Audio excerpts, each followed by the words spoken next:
Ces manuscrits de Tombouctou pour nous représentent à la fois notre patrimoine, le patrimoine africain et la contribution que l'Afrique peut apporter à la civilisation de l'universel. L'Afrique est un continent de tradition orale. Mais l'Afrique est un continent de tradition écrite, ce qu'on ne savait pas très souvent.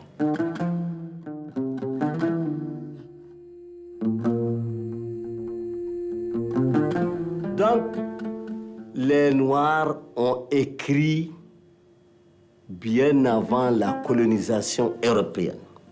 C'est uniquement à cause de cette colonisation qui les a clochardisés, qui les a chosifiés, qui les a déshumanisés.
Tombouctou est la ville de 333 saints parce que depuis au début, les fondateurs sont des musulmans, des lettrés, des sahariens.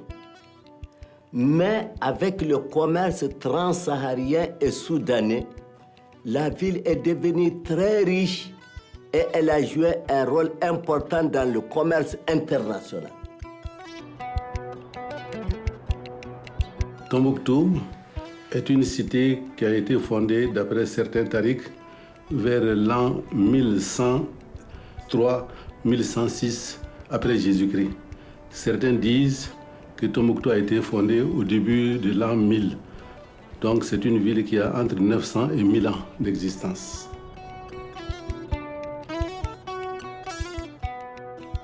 Bon, il y a deux sources pour ce qui touche l'histoire des origines de Tombouctou. Il y a la source des traditions écrites, ce que disent les manuscrits, ce que disent les ouvrages, et puis il y a les traditions orales.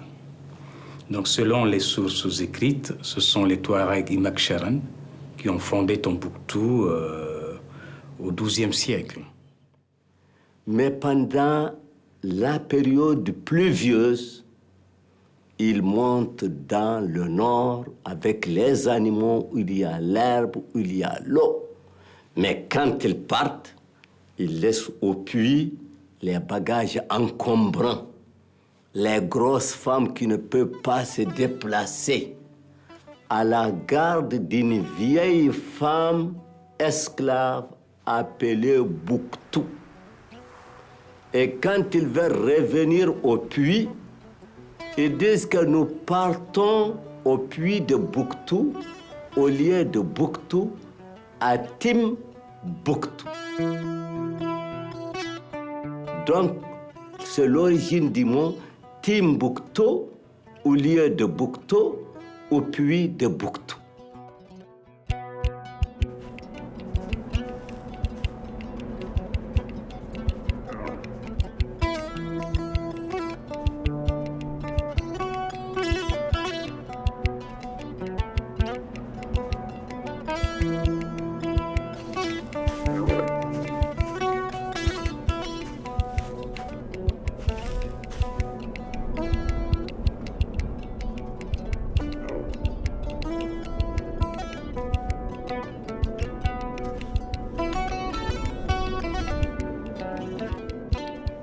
Et Tombouctou, donc, dès sa création, a joué un rôle très important dans le trafic commercial.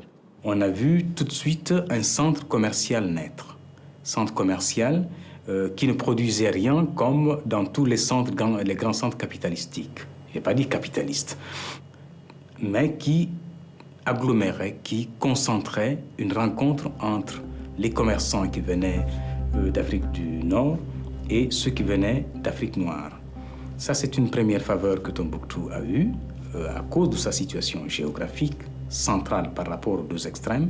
Donc, Tombouctou était la principale tête de caravane qui traversait le Sahara pour amener les produits africains au sud du Sahara vers le monde méditerranéen, vers le monde arabe, vers le monde musulman.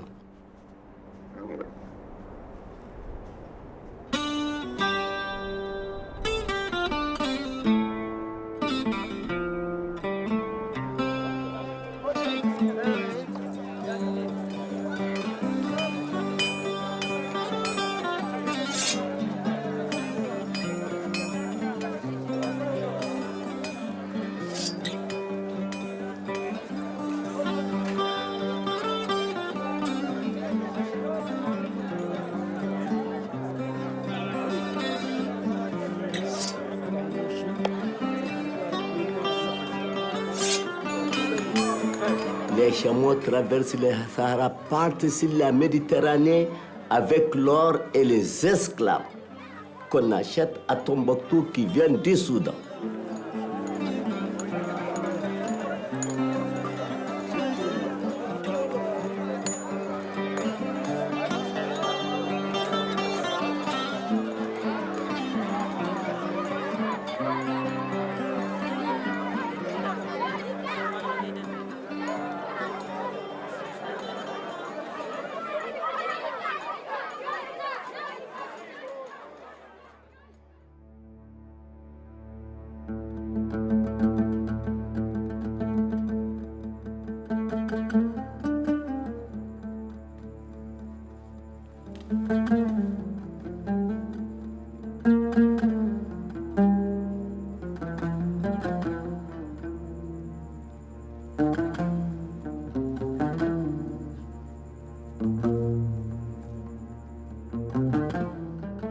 Moi, je crois que la vie commerciale, la vie économique de Tombouctou est ce qui a permis à la vie religieuse et intellectuelle de naître. Parce que les intellectuels ne sont pas des parasites, mais ils vivent quand même à côté des grands centres où une vie dynamique, économique dynamique se passe.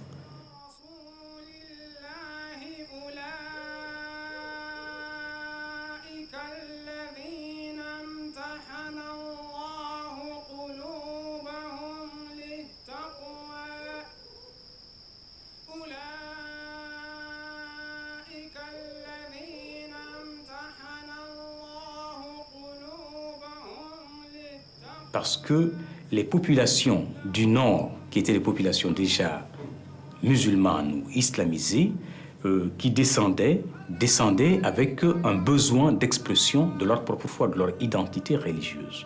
C'est donc ainsi qu'un besoin de construction de mosquées est né pour répondre aux besoins de prière des fidèles qui venaient ou qui étaient à Tombouctou.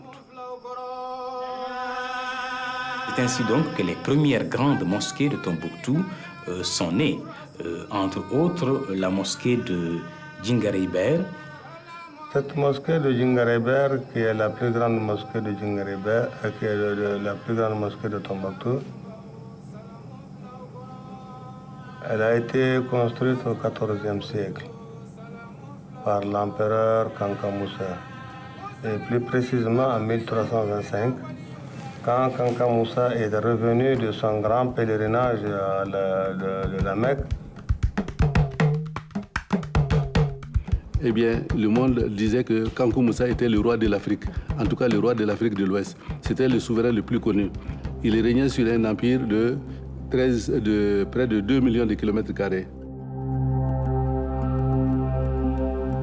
On sait dans l'histoire que le pèlerinage de Kanka Moussa a été très légendaire parce que Il a distribué tellement de l'or en Arabie Saoudite, en Égypte, à telle enseigne que pendant au moins 3 ans, le coût de l'or a baissé dans ces différents pays.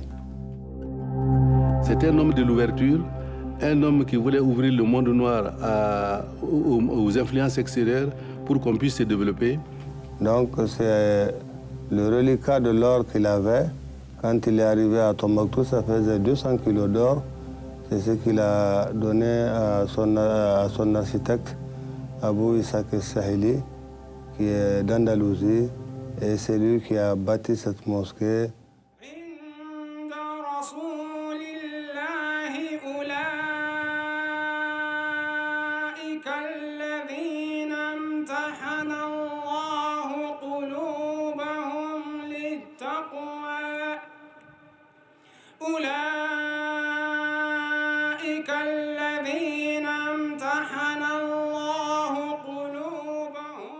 C'est parce que quand il y a eu le commerce, les commerçants sont quand même des croyants, des musulmans, et il y a eu le commerce, la prospérité a appelé des intellectuels pour venir s'installer. C'est devenu un centre musulman, un centre musulman rapidement.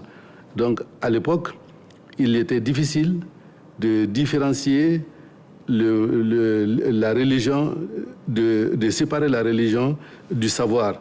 Comme tout à fait en Europe au Moyen-Âge, l'Église et le savoir, l'université, l'université est née à partir de l'Église. Alors donc c'était un peu la même chose ici.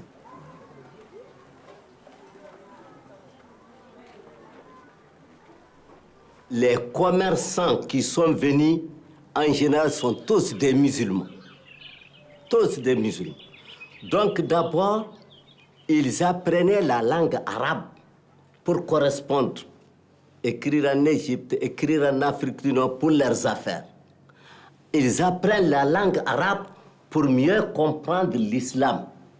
Je crois que très souvent, on commet l'erreur d'une sorte d'anachronisme quand on parle d'université à Tombouctou. En réalité, ce qui se passe à Tombouctou, il faut situer dans son époque. Il faut le situer autour du XVe siècle et voir ce que c'est qu'une université au XVe siècle. Une université au XVe siècle, XIVe, XVe siècle, ce n'est pas ce centre grouillant d'étudiants dans 4 murs avec leur salle de classe et tout ça seulement. Et surtout quand on place cela dans le monde musulman.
En général, à cette époque-là, les mosquées étaient des mosquées universitaires. Quand vous allez à Cordoue, Averroès donnait certains de ses cours dans un coin de la mosquée, où il parlait d'Aristote, où il parlait de la logique, de l'organon, de façon générale ou autre. Et quand d'autres professeurs dans un autre coin de la mosquée enseignaient tel ouvrage ou tel autre ouvrage, à tel niveau ou tel niveau.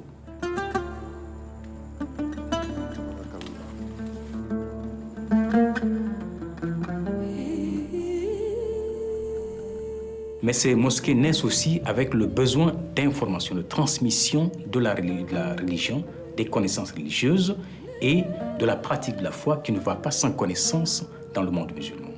Et donc c'est à partir de ce moment que, dans ces mêmes mosquées, le besoin de formation et d'information est né. Et l'université de Sonkore est connue parce que c'était l'université la plus importante en Afrique noire, au sud du Sahara, pendant le 15e et le 16e siècle. Ainsi donc, vous allez voir tout un système grandir à Tombouctou, et c'est le système de l'enseignement, depuis l'enseignement de base, qui est l'alphabet arabe.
Et vous avez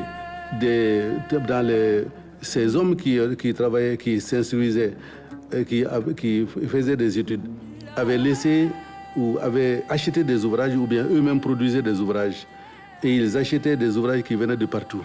Des ouvrages en arabe, en grec, en latin, en français, en anglais, en allemand, etc., dans toutes les langues. Et vous trouverez à Tombouctou des manuscrits qui traitent de tous les sujets, et à la fois de la poésie, la grammaire, les mathématiques, l'astronomie. Eh bien, vous trouverez tout cela à l'université de Tombouctou.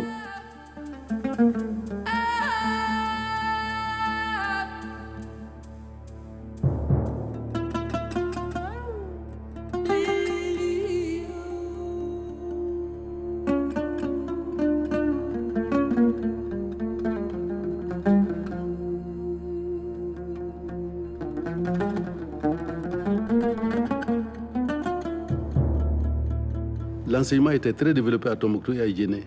Et toute la population, hommes et femmes, enfants, esclaves, hommes nobles, tout le monde savait lire et écrire à Tombouctou pendant cette période.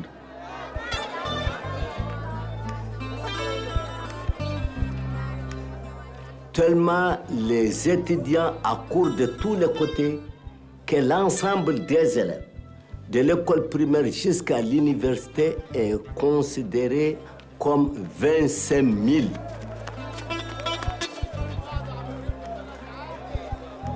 Et ces étudiants formaient l'opinion dans l'Empire.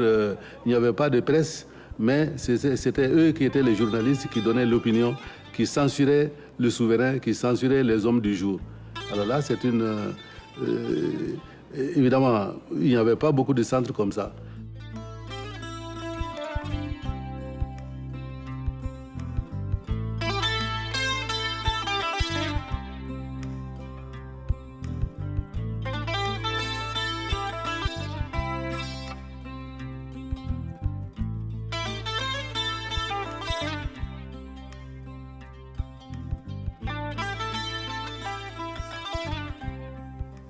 Le secret que les manuscrits vont vous révéler, c'est qu'en tant qu'Africain, vous allez savoir que l'Afrique a connu de grands hommes qui ont écrit dans toutes les branches, que ce soit en philosophie, que ce soit en physique, que ce soit en chimie, que ce soit en médecine, que ce soit en théologie. Et au point de vue savoir, les Africains étaient à un niveau tel que s'ils avaient la technique, hein, au lieu que l'Europe nous domine, nous allions nous coloniser l'Europe.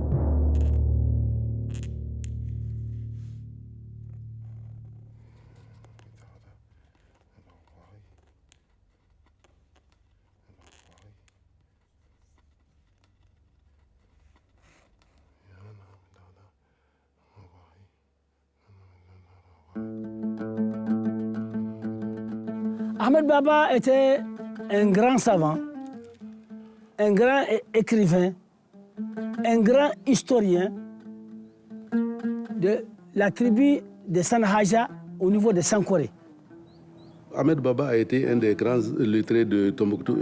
C'était un des grands personnages, on ne peut pas parler de Tombouctou. Il personnifie en somme le savoir, la science, les connaissances à Tombouctou au 16e, 17e siècle.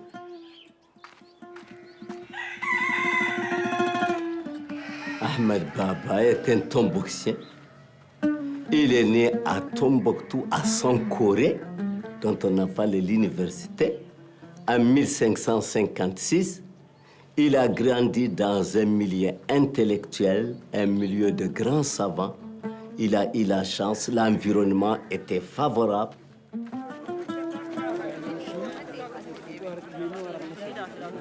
Ahmed Baba was one of the famous scholars of Timbuktu. He was first educated between Timbuktu and Arawan. Arawan is also a very old village located 250 miles north of Timbuktu.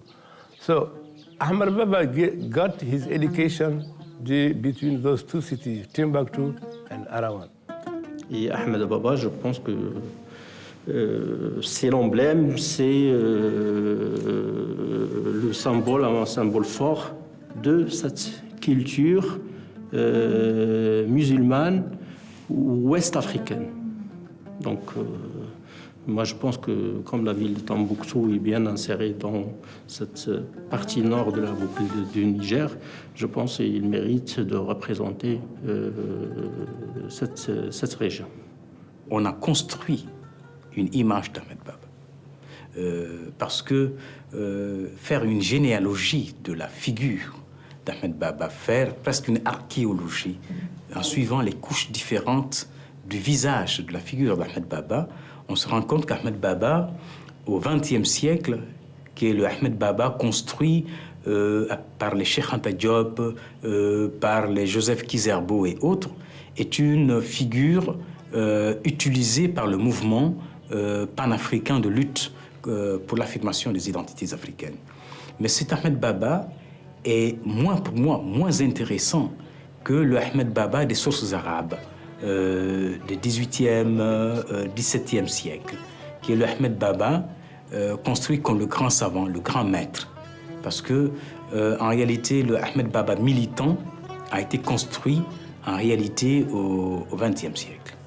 Mais le Ahmed Baba, tel qu'il était au XVIIe siècle, c'était le grand savant.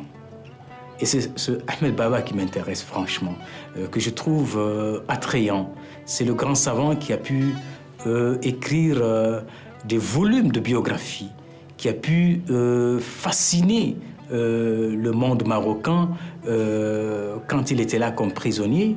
C'est ce Ahmed Baba qui était capable d'ouverture et de tolérance.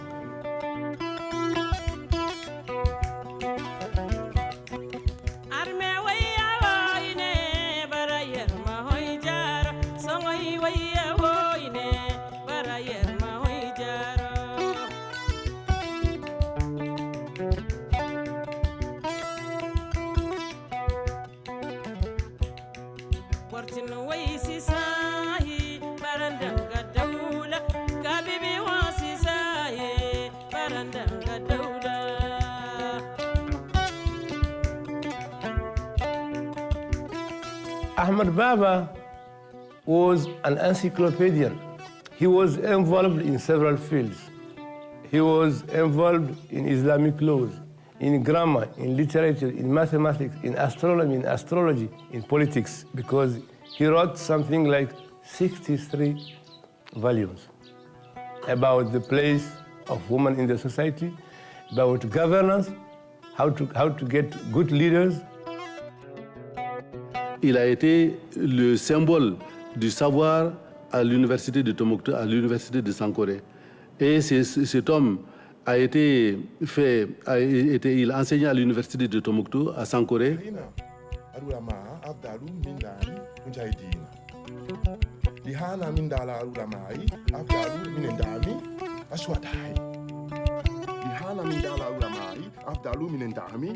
أشوعتي فحين أروى معها أفضل من ناري مجاهدين لهانا من دال أروى معي أفضل من اندعامي أشوحدها أفهمت؟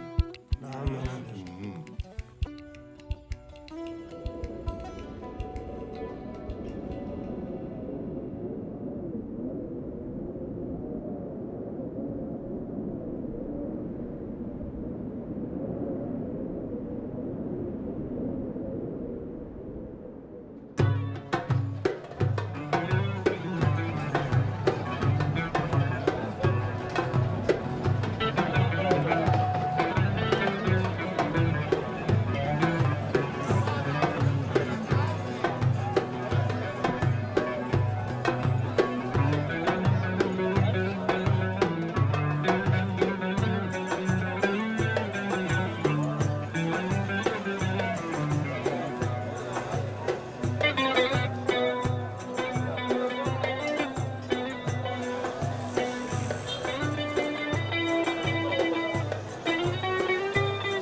Le Maroc avait au nord la présence de l'Espagne, l'Espagne de Philippe II, qui était un pays encore impérialiste.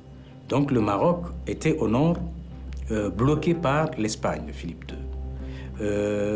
Du côté atlantique, bloqué par les Anglais d'Élisabeth d'une façon, et de l'autre, le Portugal de Don Sébastien. Et du côté oriental, le Maroc était encore bloqué par une autre puissance qui était la Turquie. Et c'était les grandes puissances politiques d'alors. Le Maroc n'avait qu'une seule porte de sortie, c'était le monde saharien. C'était le Songhai.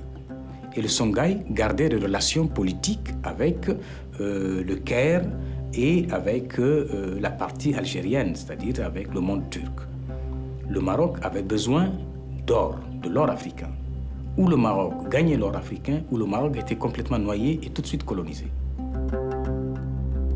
لما حضر العثمانيون في الشمال والأوروبيون بدأوا يهددون السواحل من الغرب ومن الجنوب وعبر الأودية الإفريقية الكبرى كالسنغال والفولتا والنيجر وغيرها. إذن وبدأوا يهددون مناجم الملح المعروفة في تيغزا وفي توديني وفي إيجيل، وبدأوا فعلا يبدون رغبتهم في احتكار هذه التجارة، ولا سيما الهولنديين والإسبان والإنجليز. فالمغرب بدأ يشعر بالتهديد، أولا بأنه سيهدد من الجنوب. إذن فقيام الدولة السعدية كان لفك الحصار المضروب بين المغرب الشمال وبين صحرائه وجذوره في السودان في الجنوب. إذن فلفك هذا الحصار تدخل المغرب في بلاد السودان.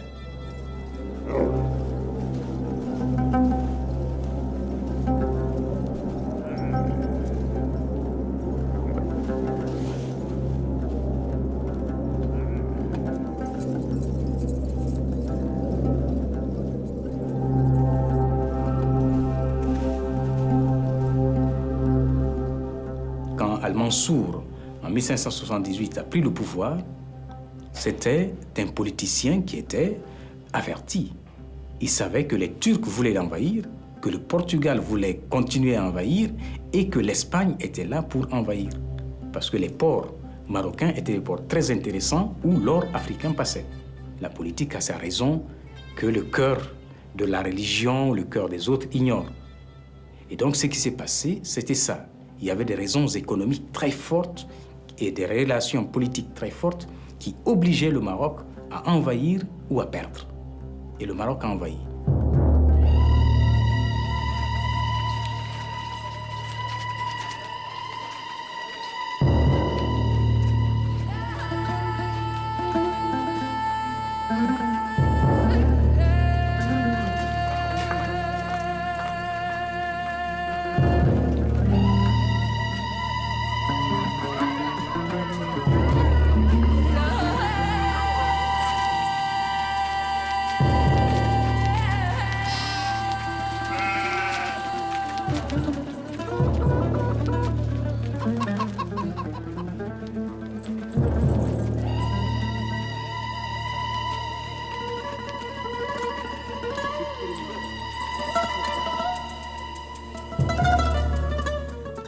Tomboxiens se sont montrés hostiles à la colonisation marocaine.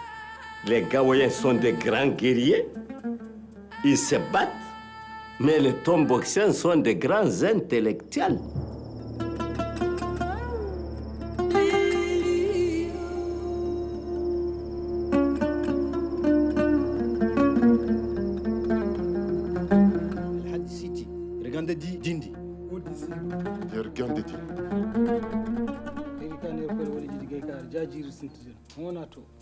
Hershi Burshin Yoromeddin.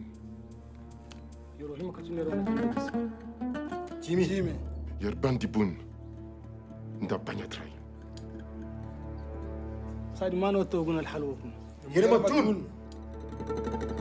الله أكبر هيدي كان يركل ولي جدي جايكار جاجير سنتجر هوناتو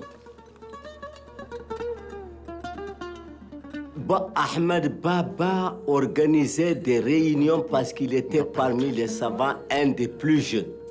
Mieux pas à Tombouctou seulement. Il prend le fleuve, il explique aux gens. Il est parti jusqu'à Ansongo, au-delà de Gao. Il expliquait aux gens.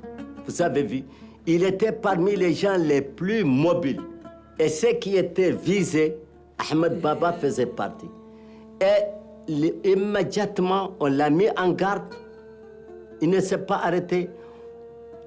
Ils ont dit aux Marocains, dans le Saint-Coran et les hadiths du prophète Mohammed sallallahu alayhi wa sallam, il est interdit à un pays musulman de conquérir un autre pays musulman. C'est interdit. Et les gens, les savants de Tombouctou sont en train de l'expliquer à tout le monde. Et parmi les plus jeunes, les plus zélés, c'était Ahmed Baba Soudani. Donc c'est comme ça que, pour mettre fin à l'intelligentsia tombouctienne et ses agitations, on a arrêté près de 70 savants.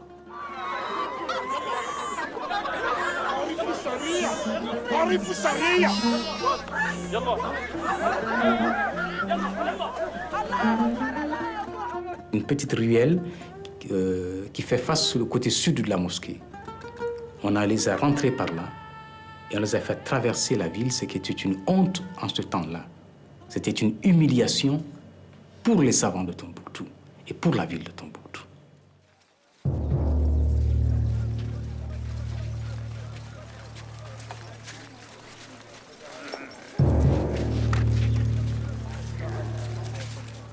C'est à partir de là qu'en 1593-14, ils ont chargé le grec Ba Hassan Ferrero de les conduire au Maroc comme prisonniers.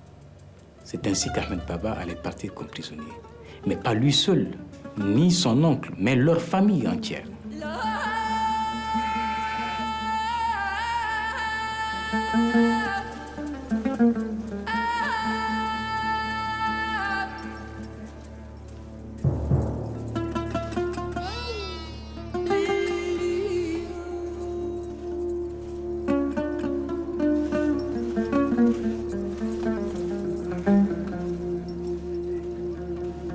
Non, c'est là que moi je dirais quelque chose qui va choquer énormément.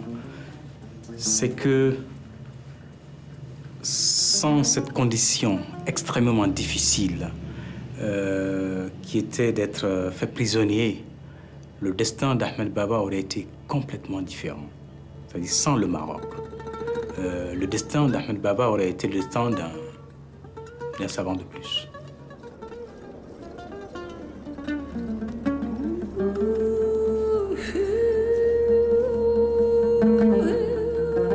Mais ce sont les circonstances qui font les hommes. Et cette circonstance a fait que Ahmed Baba s'affronte au nom d'une religion, au nom d'un peuple, à un roi tout-puissant.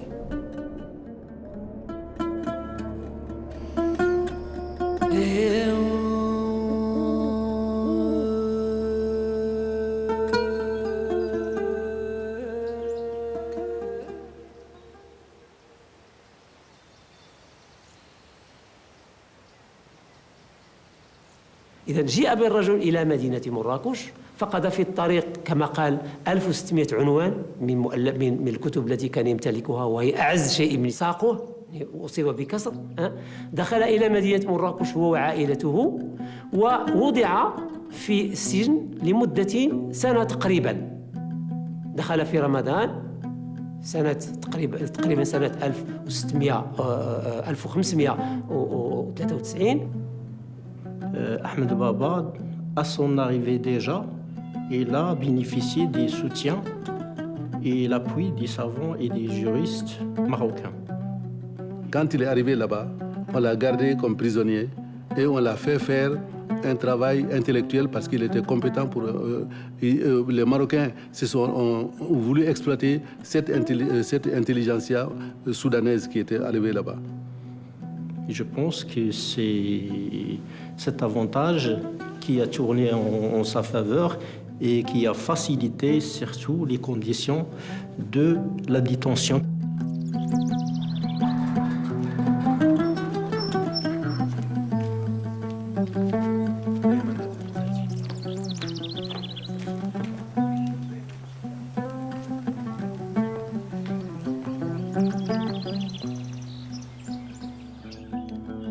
مولاي، إنه ليس رجل عاديا، في الحقيقة إنه أعظم مفكر خلال هذه الحقبة. نحن متأكدون من إنه من الحكمة استغلال علمه لكي يستفيد الناس الأجمعين. Ces savants marocains ne voulaient pas voir un de leurs collègues, en plus un musulman, donc écroué ou incarcéré dans des conditions difficiles. مولاي، إننا لا نطالب بإطلاق السراح في هذا الوقت، لأن الناس ممكن أن يؤولوا هذا الشيء بطريقة خاطئة. ما نطالب به بكل تواضع يا مولاي، إذا كان من الإمكان نأخذه من السجن، حطه في بيت من البيوت تحت أنظارنا، وبهذه الطريقة يمكننا التواصل معه وأخذ من العلم الذي عندنا. سيسركم قراري في هذا الشأن.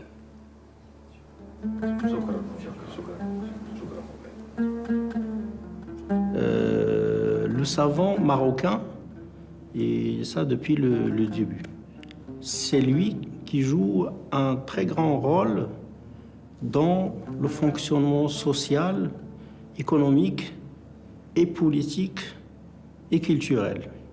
Mais au niveau social et politique, le rôle des ALM, c'est très important. Les savants marocains avaient des attitudes, mais vraiment hautaines vis-à-vis du sultan.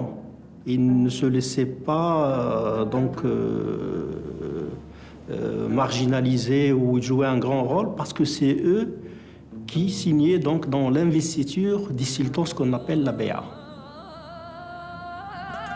Le roi a demandé à ce qu'on l'amène, ce savant, pour qu'il le voie. Alors, ce phénomène extraordinaire, et c'est là que je parle de la probité de Ahmed Baba, de son honnêteté intellectuelle. Qu'il soit devant un savant ou qu'il soit devant le dernier de la cour, il parle de la même façon, avec la même honnêteté, avec le même respect de l'homme et de soi.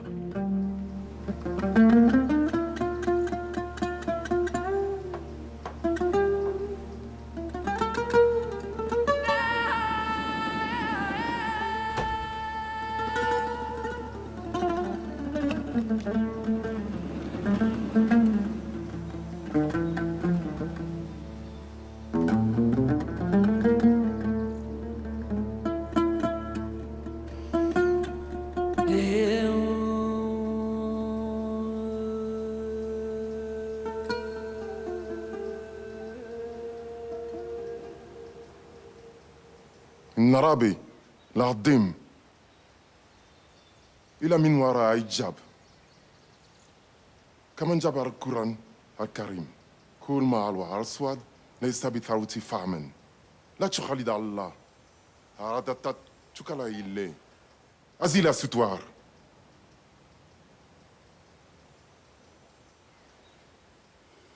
Et quand le roi lui parlait, il y avait un rideau qui les séparait du roi. Il a refusé de répondre.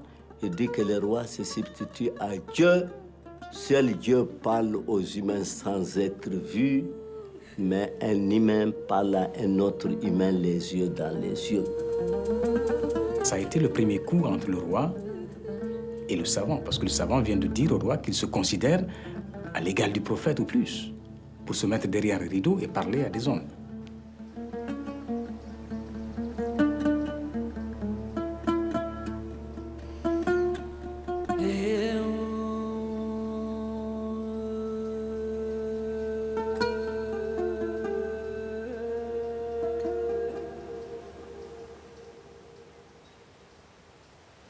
إذن أنت رجل أسور بشرة. ليس بثروة فحم كل ما له أبيض ليس بثروة اللبن.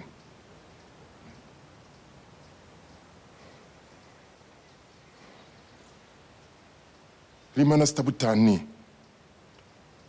إن الدين يطرد الإسلام عيب.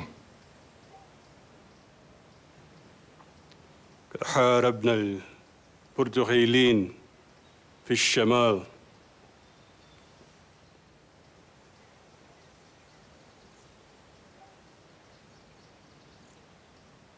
قد أردنا توحيد الإسلامي.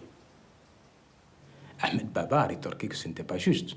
S'il voulait le faire, il est dit dans les textes de l'islam que celui qui est plus près de toi, c'est celui à qui tu dois faire la guerre d'abord avant d'arriver aux autres. Donc avant de traverser le désert, tu pouvais faire la guerre aux Turcs. Pourquoi tu ne l'as pas fait? Donc, le roi était resté sans argument devant Ahmed Baba. Ça a été la rencontre brève mais héroïque et admirable entre les deux hommes. Parce que le roi avait toute la puissance d'écraser le savant, il ne l'a pas fait. Le savant non plus n'a pas eu peur du roi pour lui dire la vérité, sachant qu'il pouvait l'écraser. لم نأتي بك إلى هن لجكن عبدا سيتم إطلاق سراحك من السجن وإيداؤك بمنزل. هذا كل شيء.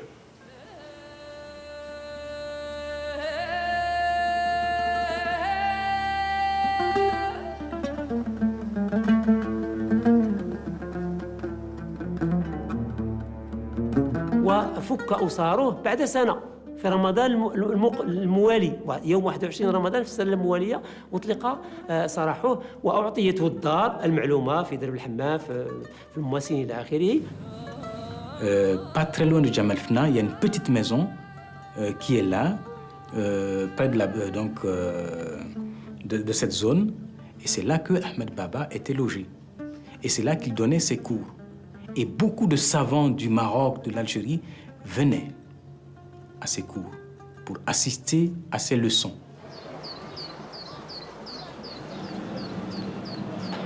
أنا لطيفة ساكنة هنا في درب الحمام في الرقم 125 الدار مقابلة مع هذا الجامع ديال المواسين. هاد الدار هادي كانوا ساكن فيها داك أحمد علي بابا. دروك غادي نطلعوا للدار.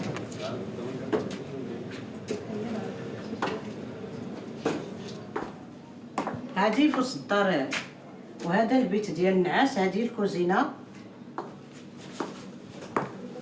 هذه القبه الكبيره تيجيو عندنا الناس من السودان وماليزيا تيجيو تيصبركم من هذه الارض. تيجيو لهاد الطارمه فيها كانوا فيها الرحولات تيقراو شي بركه تحت القران وتيمشيو من العام للعام تيعاودوا تاني يجددوا عاود يجيو لعندنا.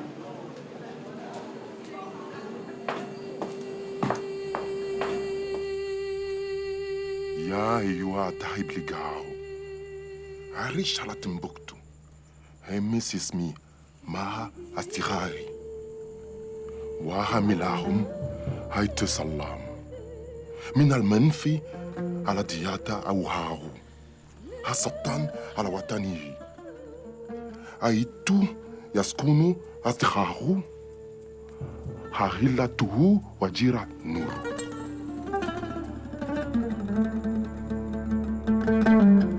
Donc c'est en ce temps qu'on a posé la question pour savoir, mais est-ce que vous êtes le plus grand savant de l'Afrique noire?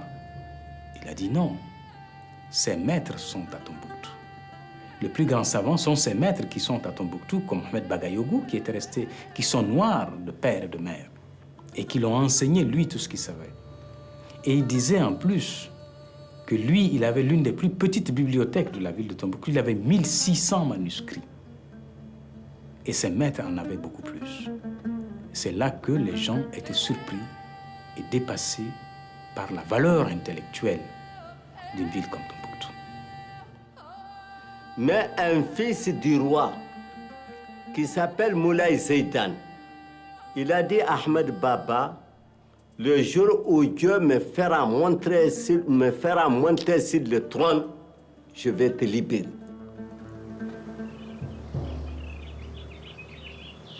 هل اشتقت إلى بيتك؟ خط على يوان تشتاغ إلى متشاغي. لما أصبح سلطاناً سوف أطلق سراحك. فني الخام من الحامل وكلها من فرم الكعب. إني أعيدك أن أعطيك حريتك أنت وأسرتك للعودة إلى تمبكتو. إن شاء الله. Donc, il est devenu roi. Il a libéré Ahmed Baba Soudani.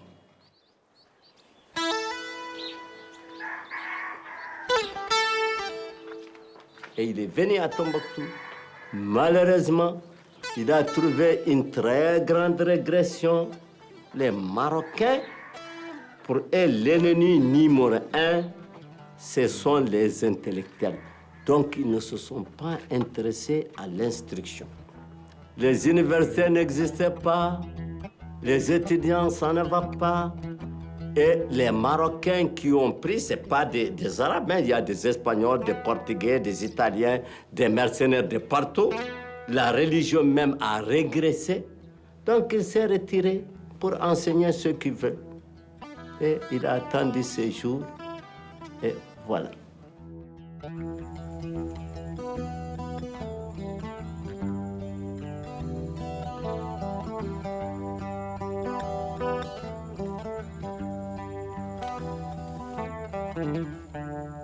Ont été ses productions antérieures pendant sa captivité à Marrakech, c'est les livres qu'il avait écrits avant sa libération, tout est resté à Marrakech.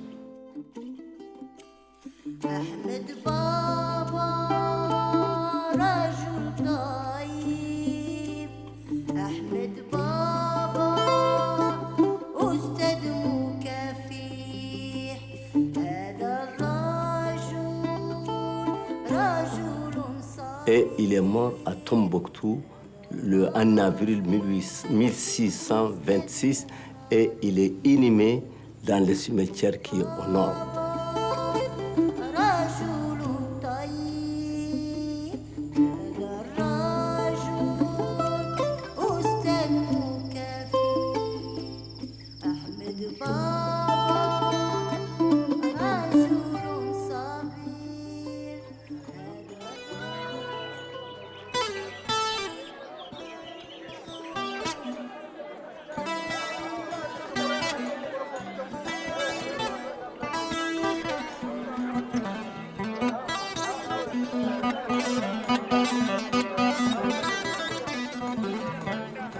Je suis fils de Abdelrahim Ben Mohamed Tahar.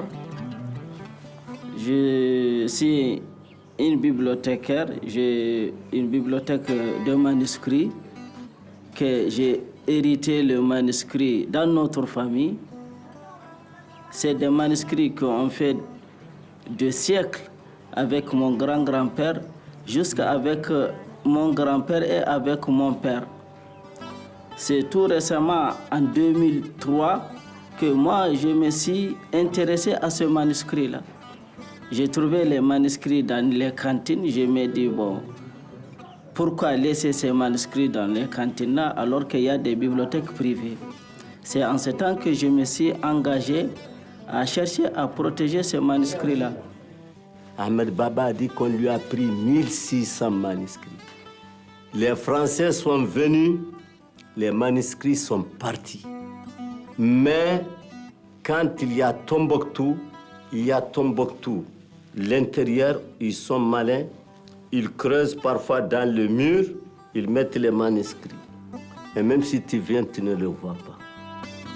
Le manuscrit en Afrique aussi, c'est eux qui viennent faire des recherches, eux qui viennent faire des documents sur le manuscrit.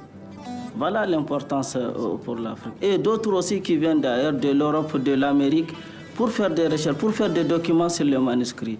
Ils trouvent beaucoup dans les manuscrits qu'ils n'ont jamais vu, ils n'ont jamais étudié. Voilà l'importance des manuscrits pour le Mali et pour l'Afrique et dans le monde aussi.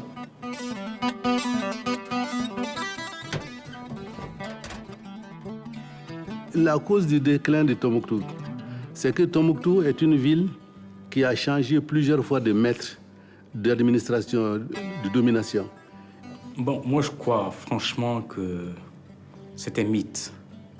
C'est-à-dire que beaucoup d'historiens du XXe siècle ont dit que le déclin de Tombouctou a commencé avec l'invasion marocaine. Ce n'est pas vrai. Il y avait des problèmes beaucoup plus sérieux qui expliquent le déclin de la ville de Tombouctou. Et ce déclin n'a pas commencé au XVIe siècle.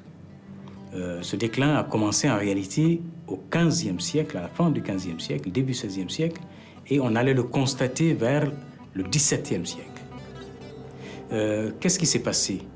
C'est que tant que la Méditerranée était le centre du monde, tant que les grandes routes commerciales passaient par Tombouctou pour Fès, Marrakech, Fès, Tlemcen, le Touat, Kairawan jusqu'au Caire, donc Tombouctou vivait de ce commerce-là. Et puis il y a eu quelque chose de drastique au XVe siècle, c'est la lutte entre les caravelles et les caravanes. C'est une lutte qui s'est passée dans l'Atlantique. La découverte de l'Amérique allait faire que la Méditerranée et toutes les grandes villes qui vivaient du commerce transsaharien allaient commencer à se noyer, à tomber en déclin. Ainsi donc, Tombouctou vivait de ce commerce avec le monde méditerranéen. À partir de la découverte de l'Amérique, l'Europe a cessé de demander de l'or africain qui passait par Tombouctou, qui revenait cher. Donc, après la conquête marocaine de Tombouctou, il y a eu les Peuls du Massina qui ont conquis Tombouctou. Après les Peuls du Massina, il y a eu les Toucouleurs. Après les Toucouleurs, il y a eu les Touaregs qui sont revenus. Après les Touaregs, les Français sont venus. Donc, jusqu'en 1900. Donc, à chaque domination, Tombouctou reçoit un grand coup sur la tête.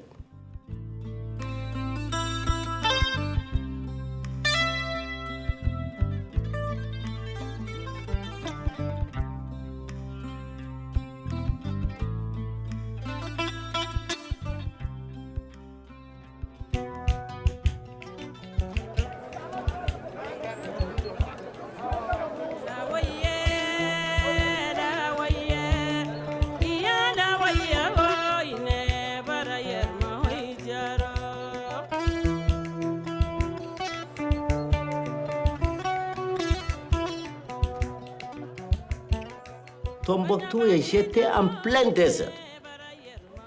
L'enclavement est total. Mais quand vous voyez les gens, ils sont très heureux, ils sont vraiment portants. Donc pour nous, c'est un mystère. Ce mystère de Tombouctou ne se voit pas. Ça, c'est sang. À travers les actes de chaque jour, à travers son histoire, à travers ces rites tortueuses, à travers l'accoutrement de ces populations, les Touaregs, les Songos, les Arabes, à travers tout ce qu'on fait.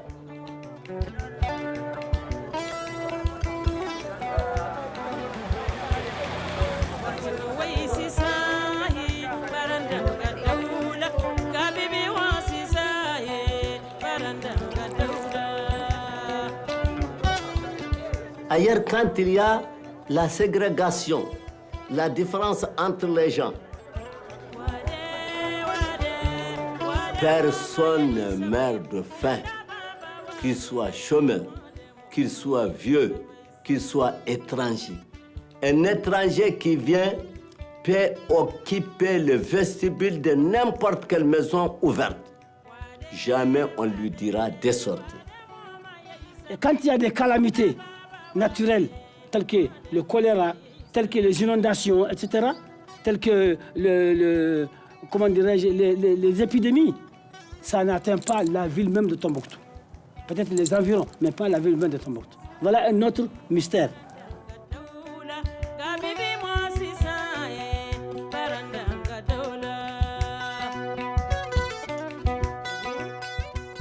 Je suis Ahmed Saloum Boularaf, Ben Mohamed Abdullahi Boularaf. Je suis le petit-fils du fondateur de cette bibliothèque, qui est Ahmed Boularaf et qui est né dans le sud marocain. Donc, la date de création de cette bibliothèque ici à Tombouctou était les environs 1904-1905. Il a créé cette bibliothèque. Bon, il était aussi très riche, il avait les moyens et il a eu à réunir beaucoup de copistes avec pour lesquels il faisait travailler. Il cherchait des manuscrits partout, à travers tout le Mali, le Sénégal, le Nigeria. Bon, il faut dire qu'on ne peut pas vendre ces livres-là, puisque quel que soit le prix qu'on aura dans ces livres, ce qu'il y a à l'intérieur de ces livres est encore des milliards de fois meilleur.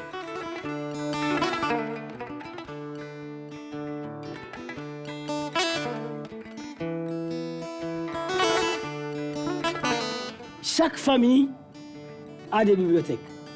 Dans chaque famille, vous avez des feuillets dans lesquels on inscrit tout ce qui se passe dans la famille.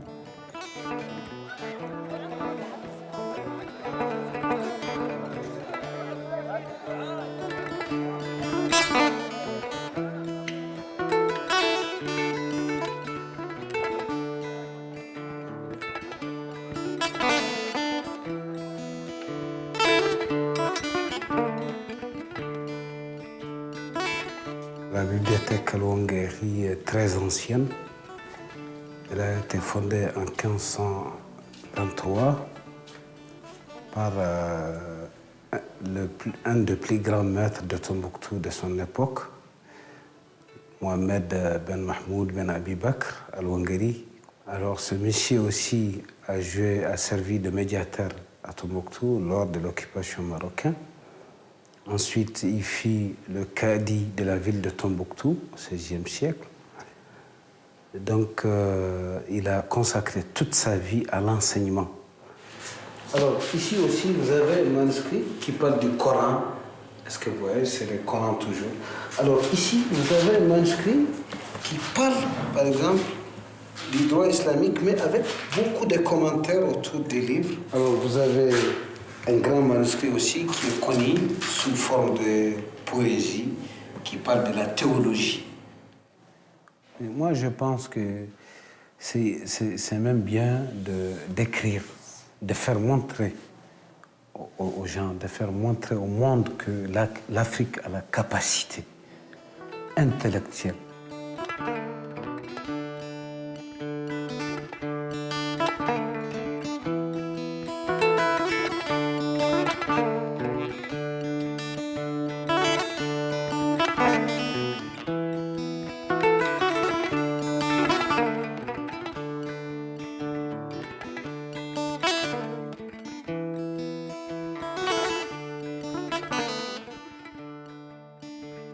Les Tombouctiens ont pu garder les manuscrits jusqu'aujourd'hui parce que c'est dans leur coutume et tradition. ce que vous héritez de votre père, même si ça n'a pas de valeur matérielle, ça a une valeur spirituelle. Vous gardez comme la poule qui couvre ses poussins. Le droit islamique qu'on enseigne aux enfants dans les familles, ça c'est des manuscrits qui sont dans des familles. Et la plupart de l'histoire africaine, elle est inscrite comme cela. C'est des gens, des érudits qui pensent à l'Afrique, qui pensent à eux-mêmes, qui ont écrit leur histoire. Tout ce qui se passe à leur époque, ils écrivaient sur des feuilles de papier. Et c'est ce qui a constitué les manuscrits de Tombouctou. Et chaque famille garde jalousement ces manuscrits de leur famille. Dans mon cas, parce que je suis détenteur de manuscrits, des manuscrits de ma famille, qui est celle du côté espagnol de la famille de l'historien Mahmoud Kati, et du côté africain, la famille de l'empereur Askia Mohamed. Et donc, aujourd'hui, nous avons 7026 manuscrits. Nous avons 6162 notes marginales, qui sont des écrits dans les marges, qui sont une sorte de journal de notre famille depuis sa sortie de l'Espagne jusqu'au XIXe siècle. Tout ce qui s'est passé dans la famille, toutes les lettres envoyées par l'empereur Askia Mohamed, les naissances, les décès, les mariages, sont notés dans ces marges des manuscrits. Énormément de notes concernant Ahmed Baba, sa famille, son exil, sont dans les marges de ces manuscrits. Ces manuscrits, j'en suis aujourd'hui le détenteur. Du côté personnel, je dirais que ces manuscrits ont une valeur absolue pour moi. C'est-à-dire que mon identité passe par ces manuscrits. Ma reconnaissance de soi et celle de ma famille, elle passe par ces manuscrits.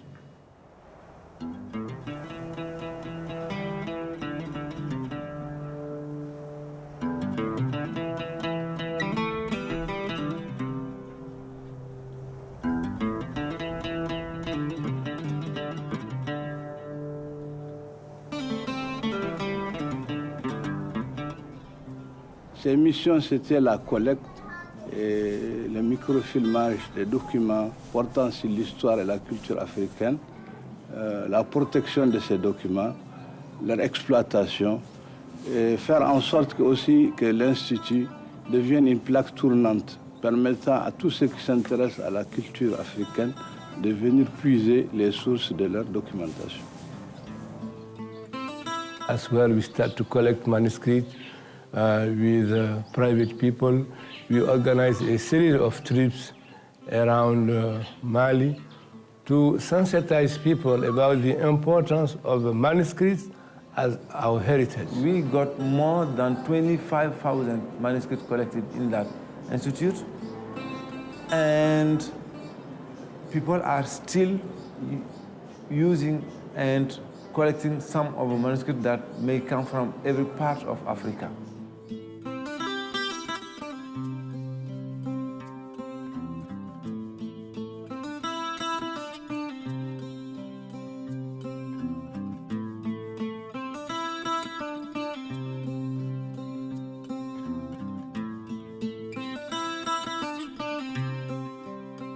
Alors je crois que véritablement, nous avons un certain nombre de problèmes avec ces manuscrits. Premièrement, les collecter, éviter que la fuite des manuscrits, qu'il y a un trafic de manuscrits avec l'extérieur. Il y a ensuite une traduction des manuscrits et ensuite la mise du contenu de ces manuscrits à la disposition des consommateurs, de la population.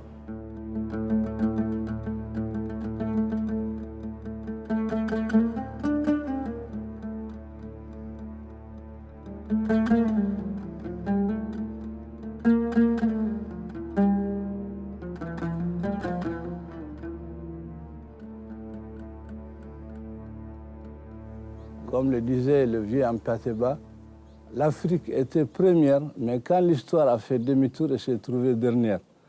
Nous pensons qu'avec ces documents-là, nous pourrons regagner notre place, retrouver notre place de leader, parce que nous avons des valeurs, des techniques, des connaissances qui peuvent changer beaucoup dans ce monde qui est bloqué aujourd'hui, parce que l'Occident est aujourd'hui bloqué. Et nous avons dans ces manuscrits-là des valeurs qui vont nous permettre de sortir, n'est-ce pas, de ce blocage-là. Je l'espère.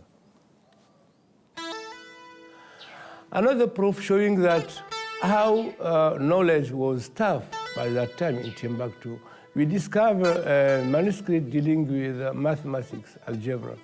And that manuscript was translated into French, then sent to Paris to evaluate the level.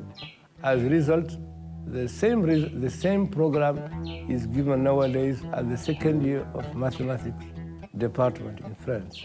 And that program was taught here in Timbuktu by the 16th century.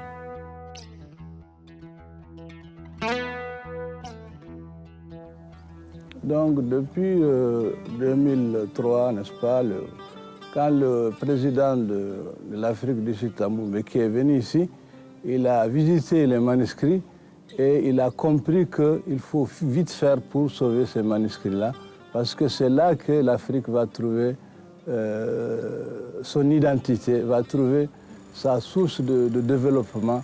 Donc il a promis même de construire un nouveau siège qui doit coûter, je crois, 2,5 milliards. Le Mali et l'Afrique du Sud ont décidé ensemble de restaurer une partie de la civilisation africaine à Tombouctou et surtout de restaurer les manuscrits de Tombouctou qui sont un exemple tout à fait clair que l'Afrique a une civilisation très ancienne et plus ancienne que d'autres civilisations qu'on a connues à travers le monde.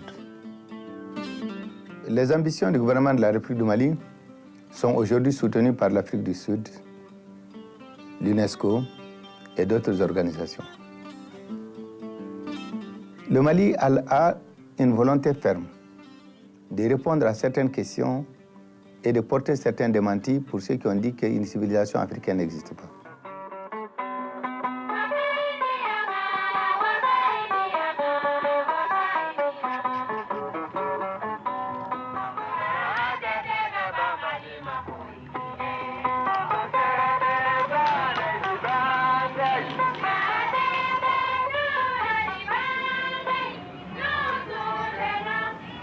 Covers, as much as we want to keep them, they are actually more damaging to the fragile paper. So we have to replace them, but we don't throw them away, we keep them.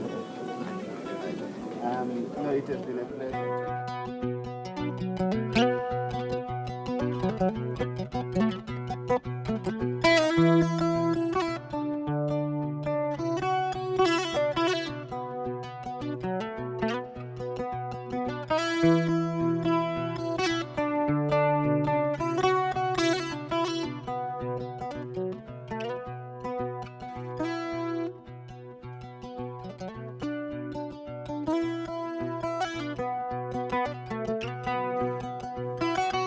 Moi, je pense que les manuscrits de Tombouctou représentent une somme considérable d'efforts réalisés par les intellectuels maliens pour s'élever au niveau au niveau intellectuel sur un plan international à leur époque.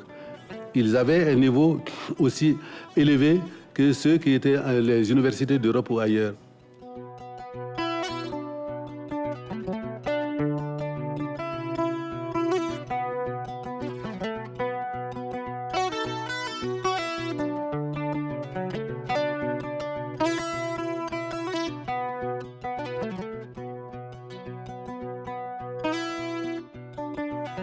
En gardant le manuscrit, on aura une histoire pas écrite par l'Europe, mais une histoire écrite par nous-mêmes, pour nos enfants.